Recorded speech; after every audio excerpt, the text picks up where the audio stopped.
যেহেতু আল্লাহ রাব্বুল আলামিন সকল বান্দাকে ইসলামের মধ্যে থাকা, পরিপূর্ণর সাথে ইসলামের মধ্যে থাকা এবং ইসলামের রুকুনকে, ইসলামের রুজুকে আঁকড়ে ধারণ করা এবং ইসলাম পরিপন্থীর বিষয় থেকে সতর্ক থাকা ফরজ করে দিয়েছে।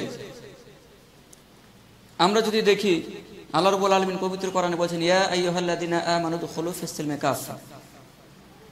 বহু পরিচিত আছে, প্রায় সময় শোনা হয়। এই আয়াতে আল্লাহ রাব্বুল আলামিন শুধুমাত্র মুমিনদেরকে বাছাই করে বলছেন, তোমরা যারা মুমিন তোমরা ইসলামের মধ্যে পরিপূর্ণতার সাথে দাখিল হয়ে যাও, পরিপূর্ণ হয়ে তোমরা ইসলামে দাখিল হয়ে যাও।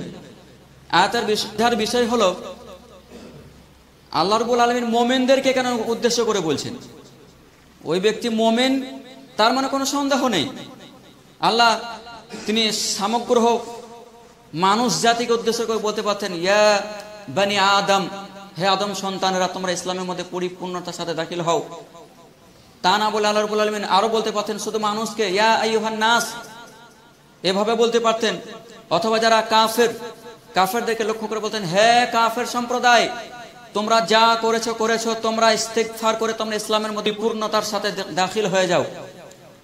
এ সমস্ত কোনো কথা না বলে শুধুমাত্র একদম ডাইরেক্ট অ্যাটাক করা হচ্ছে মুমিনদেরকে। পৃথিবীর কোনো মানুষকে বলছেন, আল্লাহ বলছেন, ইয়া আইয়ুহাল্লাযীনা আমানু, হে মুমিনগণ তোমরা ইসলামের মধ্যে পরিপূর্ণতার সাথে দাখিল হও। তাহলে যে মুমিন আবার আল্লাহ বলছেন যে তোমরা ইসলামের মধ্যে দাখিল হও, এটা আবার কেমন কথা? এই আয়াত থেকে কয়েকটা বিষয় খণ্ডন করা হয়েছে।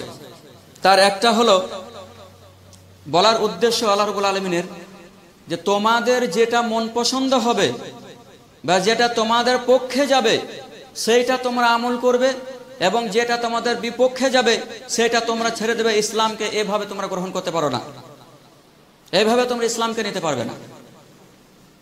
আরো খণ্ডন করা হয়েছে যে আল্লাহ রাব্বুল আলামিন তিনি ইসলামকে যেইভাবে দিয়েছেন, রাসূলুল্লাহ সাল্লাল্লাহু আলাইহি ওয়াসাল্লাম যেইভাবে ইসলামকে নিয়ে এসেছেন, সেই ইসলামকে এক বাক্যে মেনে নেওয়া, শতভাগ মেনে নেওয়া। আরো খণ্ডন করা হয়েছে আয়াত থেকে যে এই ইসলামের মধ্যে যেহেতু ইসলাম পরিপূর্ণ হয়ে গেছে, আল্লাহ বলছেন আজকে দিন ইসলামকে পরিপূর্ণ করলাম, অতএব এই ইসলামের মধ্যে কোনো কিছু ঢোকানো বা কোনো কিছু বের করা এটাও না জায়েজ।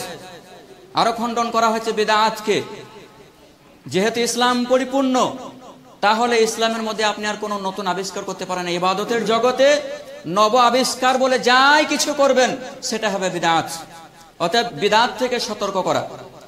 আরো খণ্ডন করা হয়েছে যে তোমরা ইসলামকে নিজেদের ব্যক্তিগত ধর্মে বা ব্যক্তিগত কাজে ব্যবহার করতে পারবে না। বেশ কয়েকটা জিনিস খণ্ডন করা হয়েছে। এই জন্য আল্লাহ রাব্বুল আলামিন ঈমানদারদেরকে সতর্ক বার্তা হিসেবে বলছেন, হে ঈমানদারগণ তোমরা এই সমস্ত কিছুকে বর্জন করে তোমরা একমাত্র যে ইসলাম আমি দিয়েছি সেই ইসলামেই তুমি পরিপূর্ণতার সাথে দাখিল হও, কোন রূপ ভাবে এদিক ওদিক করতে পারবে না। আল্লাহ রাব্বুল আলামিন যেহেতু ইসলামে থাকার নির্দেশ দিয়েছেন, ইসলামকে আঁকড়ে ধারণ করা এবং ইসলাম পরিপন্থী বিষয় থেকে সতর্ক করা ফরজ করে দিয়েছেন, এবং রাসূল সাল্লাল্লাহু আলাইহি ওয়াসাল্লামকে এই কারণেই তিনি পৃথিবীতে পাঠিয়েছিলেন শেষ নবী করে। অতএব রাসূল সাল্লাল্লাহু আলাইহি ওয়াসাল্লামকে এক বাক্যে স্বীকার করে নাও।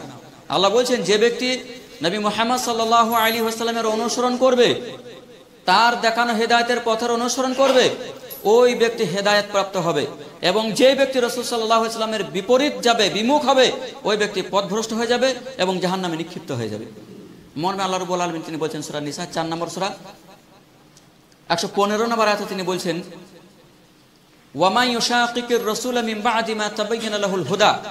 অর্থাৎ আল্লাহ বলছেন তোমাদের কাছে আল্লাহ রাব্বুল আলামিনের হেদায়েত আসার পর, সুস্পষ্ট দলিল আসার পরেও তোমরা যারা রাসূল সাল্লাল্লাহু আলাইহি ওয়াসাল্লামের বিরুদ্ধাচরণ করেছো, ওয়াত্তাবিউ গায়রা সাবিলিল মুমিনিন, এবং মুমিনদের যেই পথ, আল্লাহর দেখানো যেই পথ, সেই পথ বাদ দিয়ে গায়রা সাবিলিল মুমিনিন, মুমিনদের পথ ব্যতীত অন্য পথের অনুসরণ করেছে।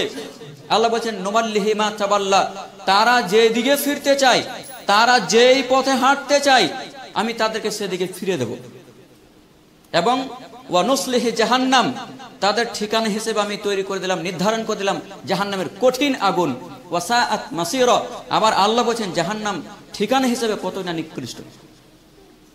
তাহলে বোঝা গেল যে ব্যক্তি রাসূল সাল্লাল্লাহু আলাইহি ওয়াসাল্লামের অনুসরণ করবে, তার দেখানো পথের অনুসরণ করবে, ওই ব্যক্তি হেদায়েত প্রাপ্ত হবে।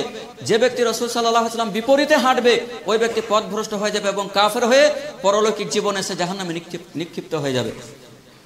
তাহলে মানবতার হেদায়েতের জন্য মানুষ যাতে এই দুনিয়াতে এসে ভ্রান্ত আকীদা পোষণ করে বা পথভ্রষ্ট হয়ে জাহান্নামে নিক্ষিপ্ত হয়ে না যায়, এই জন্য আল্লাহ রাব্বুল আলামিন যুগে যুগে কালে কালে সর্বযুগে একজন করে সর্বশ্রেষ্ঠ নবী ও রাসূল পাঠিয়েছিলেন। কেন?